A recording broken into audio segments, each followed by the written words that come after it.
నమస్తే, welcome to D1 news. నేను KV. ముందుగా హెడ్లైన్స్.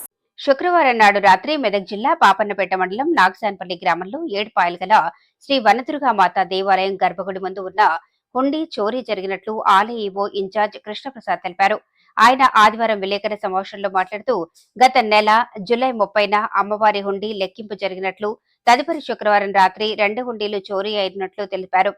పాపన్నపేట ఎస్ఐ మరియు రూరల్ సీఏ ఎంక్వైరీ జరుగుతున్నట్లు, ఎఫ్ఆర్ఐ బుకింగ్ అయినట్లు, అనుమానితులను నలుగురిని అదుపులోకి తీసుకుని విచారణ చేపట్టనున్నట్లు ఆలయ ఈవో కృష్ణప్రసాద్ తెలిపారు. మున్ముందు ఇలాంటి సంఘటన జరగకుండా తగిన జాగ్రత్తలు తీసుకుంటామని ఆలయ ఈవో కృష్ణప్రసాద్ తెలిపారు. మొన్న రాత్రి మనకి అనుకోకుండా మన అమ్మవారి దేవస్థానంలో మండపంలో ఉన్నటువంటి హుండీని చేస్తూ దొంగతనం జరిగింది. 2 హుండీలు వాళ్ళు దొంగలు మండపంలో ప్రవేశించి 2 హుండీలు వాళ్ళు ఇది చేయడం జరిగింది, పగలగొట్టి దూరంగా పడేయడం జరిగింది. సో ఈ విషయంలో మేము ఆల్రెడీ ఇమీడియట్గా పోలీసు వారికి తెలపడం, వారి ఇమీడియట్గా ఎఫ్ఐఆర్ చేయడం అవన్నీ కూడా జరిగినాయి. తద్వారా కూడా ఇన్వెస్టిగేషన్ కూడా స్టార్ట్ అయింది. సో మనకి దోషులు ఎవరనేది తెలియగానే కూడా మనం ఇమీడియట్గా వాళ్ళ మీద రికవరీ, లేదంటే ఫర్దర్ కోర్టు డెసిషన్ బట్టి కూడా దాంట్లో కూడా మనకి ఏంటంటే ఈ మధ్య కాలంలోనే మనం హుండీ కూడా ఓపెన్ చేయడం జరిగింది. గత జూలై 30వ తారీఖు హుండీ ఓపెన్ చేయడం జరిగింది, అన్ని హుండీలు కూడా. సో మనకి ఇప్పుడు డేస్ కూడా మనకి నార్మల్ డేస్ ఇప్పుడు మనకి అంటే ఎక్కువ యాత్రికులు రద్దీ లేనటువంటి డేస్ కాబట్టి మనకి సుమారుగా ₹1,00,000 వరకు మనకి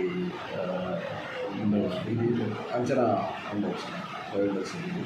కాబట్టి ఇది కేసు ఎఫ్ఐఆర్ చేశాం కాబట్టి ఇన్వెస్టిగేషన్లో మనకి ఏం పోయింది ఏంటనేది కూడా క్లారిటీగా మనకు తెలుస్తుంది.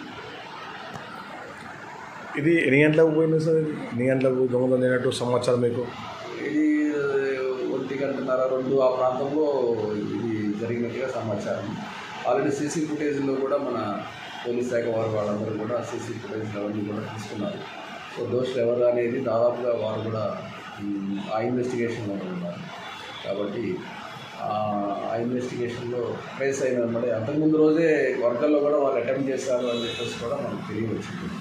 నెక్స్ట్ డే మన దగ్గర కూడా ఇది విధంగా జరగడం జరిగింది.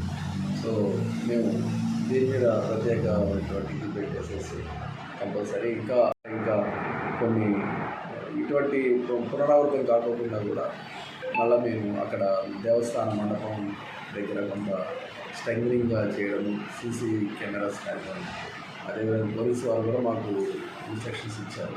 అదేవిధంగా ఇంకా కొన్ని బాగా స్ట్రెంగ్నింగ్ అంటే దర్వాజాలు కావచ్చు, అమ్మవారి యొక్క మండపంలో ఉన్నటువంటి ఐరన్ లైటింగ్ కూడా ఉన్నటువంటి డోర్స్ కూడా ఇంకా స్ట్రెంగ్నింగ్ చేసి గట్టిగా దాన్ని చర్యలు తీసుకోవాలి. మనకి శ్రావణ మాసంలో జనరల్గా ఏంటంటే బోనాలు జరుగుతూ ఉంటాయి. శ్రావణంలో మన ప్రాంతం వాళ్ళు ఎక్కువగా ఇక్కడ అమ్మవారు అంటేనే బోనము, తర్వాత మొక్కు చెల్లించుకోవడం ఇవన్నీ ఉంటాయి ట్రెడిషనల్గా. కాబట్టి ఈసారి కూడా మనం గత శ్రావణం కంటే కూడా ఈసారి కొంచెం భక్తుల రద్దీ పెరిగిందనే చెప్పాలి. ఈరోజు అన్ సీజన్ అయినప్పుడు కూడా ఈరోజు దగ్గర మనకి ఒక 10,000 మంది దాకా వచ్చినటువంటి ఇది ఉంది. కాబట్టి ఈ శ్రావణ మాసం కూడా కంటిన్యూస్గా మనకి భక్తులు ఇంకా కూడా వస్తారనేటువంటి అంచనా ఉంది.